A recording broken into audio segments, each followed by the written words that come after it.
You wanted the best. You've got the best podcast. The hottest podcast in the world. The Chris Voss Show, the preeminent podcast with guests so smart you may experience serious brain bleed. The CEOs, authors, thought leaders, visionaries, and motivators. Get ready. Strap yourself in. Keep your hands, arms, and legs inside the vehicle at all times, because you're about to go on a monster education roller coaster with your brain.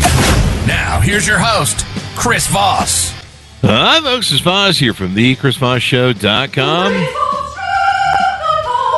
There you go, thechrisvossshow.com. When the fat lady sings, that's when you know the opera Iron Lady has introduced the show to the thing.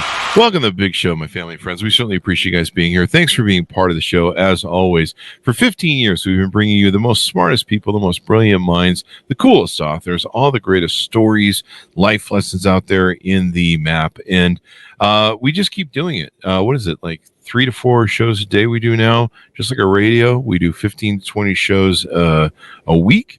And you are getting just this distilled, this concentrated, distilled, super wonderful data given from all the different people on the show as well. And today we have an amazing multi-book author. Her newest book is billed as a pulse-pounding novel of captivity, survival, and deceit. I didn't want it to end. Anna Reyes, from New York Times bestselling author of The House in the Pines, bills it. It's called The Beautiful and the Wild, a novel by Peggy Townsend. She joins us on the show, and she's going to be telling us about her latest. I think this is her, I believe, her third book that she has out. She's an award-winning newspaper journalist who has covered stories that range from the capture of a serial killer to a Holocaust survivor's quest for justice. Once she chased an escaped murderer through a graveyard at midnight. Well, there's a story. She's the author of 2 critically praised mystery novels. Her newest survival thriller, The Beautiful and the Wild, is an Amazon editor's pick for best mystery, thrillers, and suspense books in November, and is set to the wilds of Alaska. Booklist predicted The Beautiful and the Wild will keep the most avid suspense readers on the edge of their seats where they love to be. Welcome to the show, Peggy. How are you? I'm doing great, Chris. Thank you for having me. I really appreciate it. It's wonderful to have you as well. I'm excited to talk about my book and talk about my career as a journalist and my other books. So, yeah, thanks for having me. Thanks for coming. And congratulations on the new book. Give us your .com so people can find you on the interwebs. Well, the best place to find me is on Instagram, Peggy Townsend Writer on Instagram. I have a webpage, but that's where you can find me and find out what I'm doing and what's up next. There you go. Peggy, so give us a 30,000 overview, or at least, what details you can tease out about The Beautiful and the Wild book. Okay, so The Beautiful and the Wild is a survival thriller, a domestic suspense book. It starts out with my protagonist, Liv Russo, who is a mom and working as a house cleaner and mourning the death of her husband, when she gets a cryptic text that suggests that her husband might still be alive in Alaska. And with a horrible job and she can't pay the rent, she decides to head north with her developmentally delayed son, Xander, and finds out, sure enough, her husband is not only alive, but has a second family. Oh, wow. Yeah. Holy crap. And go ahead.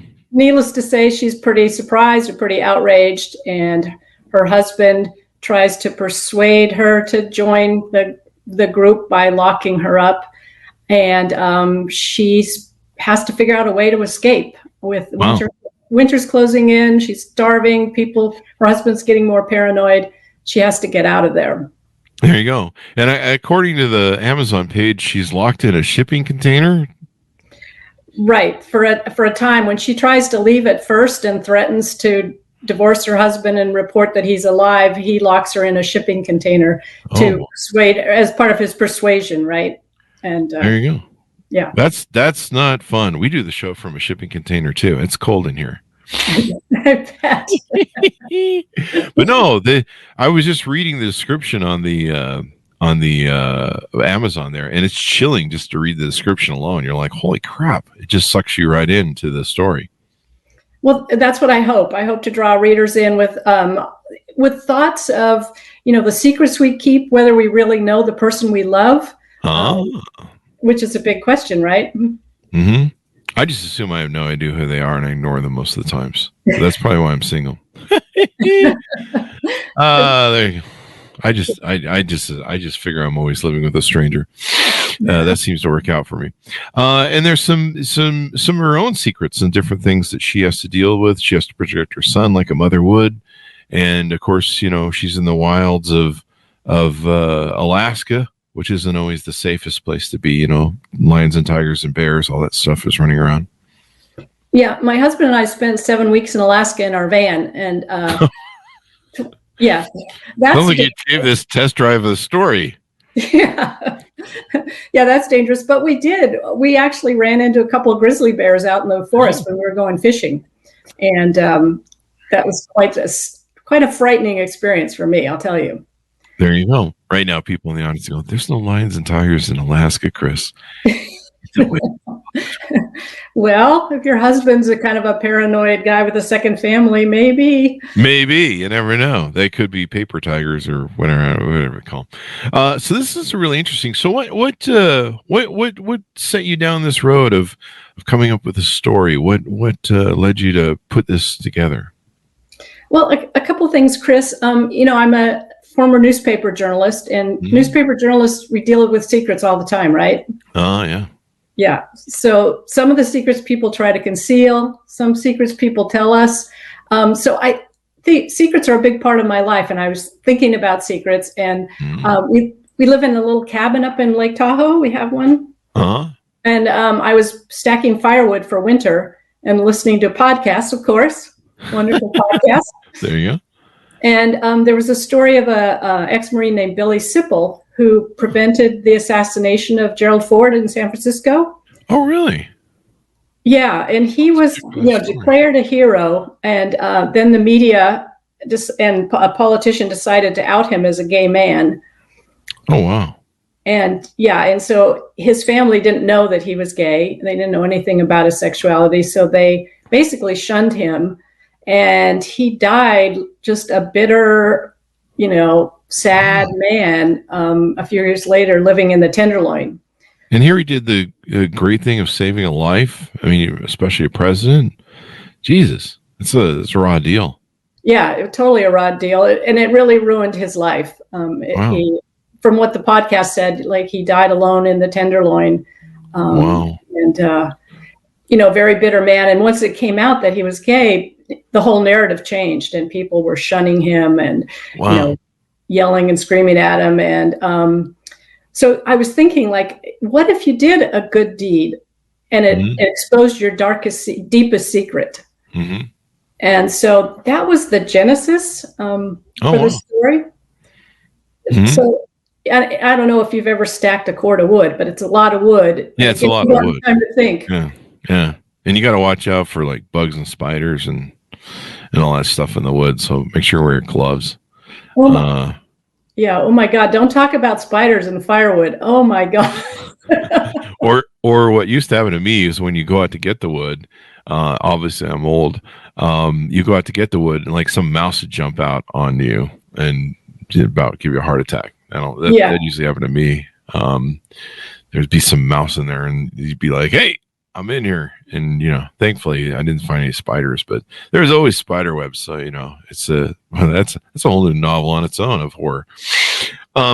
So what made you, as you developed the protagonist in the story, the female, what made you build her character the way you did? Well, I think I wanted to have a woman that was wounded, but had a lot of grit. Mm-hmm. And, I know a lot of really amazing, tough women in the wilderness. And I wanted to show how being in the wilderness and surviving and facing hardship can actually make you tougher, make you stronger, and can be a gift, actually. Oh, yeah. That which doesn't kill you will make you smell bad or stronger, one of the two. It'll make you smell stronger. Something like that. So that was, I hate those books where it's, women being chased by a serial killer in the woods. I like my women to be strong, like most of my friends are, right? Yeah. There is kind of that play on, like, what's the movie Scream, where the girl's like, "Oh no, don't kill me," that sort of thing. So there you go. And the plot that you've set up is quite kind of elaborate in the details. I mean, does any of this come from your life or just right out of your imagination? It's a little bit of both. Like what they call, there's pantsers and plotters. Pantsers write at the seat of their pants. Plotters outline everything. And so I'm a plotter. And so there you go. So yeah, my pages of plots, it's kind of scary looking if you look at them, like 20, 30 pages of outline, right? Mm-hmm. And so I just go from there. I sort of started going from there, and I probably, as some of your other writers have talked about, how this weird things happen sometimes when you're writing and the characters take over. Yeah. I've always admired that about novelists, because they can build the whole world in their head. Like, this whole world and their characters are kind of become their own people. It's almost like, my 8 personalities. And it's just wonderful how they have this imagination and they can just build out a whole world and design it. Yeah, it's weird because all the characters in the book, like, I knew them. They were as real as my next door neighbor, which says a little something about writers, like where we are in the world, right? It's how we get the great stories that keep us entertained and in suspense, as it were. So you guys, when you went with your husband to Alaska, were you going there for to do study for the book, or was this a previous trip and it ended up playing into your book? Yeah, it was just a regular trip. We're kind of mini adventurers, I guess you'd say, and we did van life before van life was van life. So, and we don't have a fancy van. Our van, didn't have heat, and it didn't have a shower, didn't have a toilet or any of that stuff. But yeah, we went out and just were amazed by the vastness of the state. We'd go to a lake that, otherwise would be crowded in California, and there'd be nobody there. We'd camp on the floor. We met these wonderful people that were just hardy and tough. And there's one funny story I could tell you when we met this guy in this town of Haines, and we told him we were going to go hiking. And he said, well, that's a pretty barry stretch of country where you're going. And I said, oh, I have my bear bells. And he said, well, in Alaska, we call bear bells dinner bells. So, and he said, you might want to take my gun. And my husband and I both said, well, we could take your gun, but we just have to throw it at the bear because we really can't shoot. So, wow, Haines, Alaska, I'm pulling up. You're really out there. Yeah, we were in really remote places. Haines Forest. There's actually a small little. There's a little town there. That's really small. Looks like you could throw a rock from one side to the other, maybe. And there you go. Yeah, you're out in the middle of 6. I can't even find. Where's Anchorage at? Anchorage is kind of to the west, a little bit north. So. Oh, okay. Yeah. We went. It's way over there. Wow, you guys took the tour. We did the tour. We went all the way to Fairbanks. We went fishing on the Gulf of Alaska. That must have been fun. Rafted the Gulkana River and fished for king salmon. So that probably gave you a pretty good idea of isolation and snow and cold and dangers of environment and probably a lot of that stuff, huh? Just totally. A writer starts with a little seed and just blows it up from there. And the beauty of it was amazing. The forest, the wildlife, the rawness of it. And so when I was writing a book about secrets, I thought, where else, right? Alaska.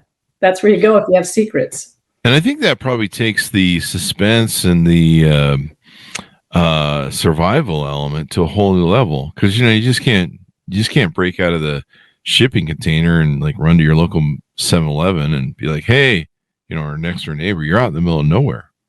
Yeah. I read a lot of books too about survival living in out in the wilds in Alaska, growing your own food and finding your own water and hunting and fishing. And that's not for the faint of heart, believe me, Oh, yeah.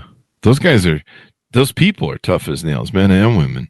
There's a couple guys that I see on TikTok, and I think one's in Alaska, and he's like always doing stuff like, I'm going to build a underground thing in the snow here and make a survival thing so I won't die tonight. And you're just like, wow, that's a nice place to be. You're up there on the edge of everything, and every day is in like can we get through today and live and maybe get warm? Sure, let's do that. I mean, just like it's almost like a masochism thing for the one guy I watch. I'm like, who hurt you, man? But those people have to be tough. And they just have to be tough as nails, salt of the earth sort of people in that environment. Yeah. If you read about it, and not only like wild animals, but storms that roar through, because of the weather. And there's the rivers that ice up and then break up. They've got breakup up there that just is, horrendous. That's how that guy in Into the Wild died. Mm-hmm. Remember him? He went out in the wilderness. Yeah. Dangers everywhere. You can fall through stuff and fall through, you can see snow and it's like, it's going to survive.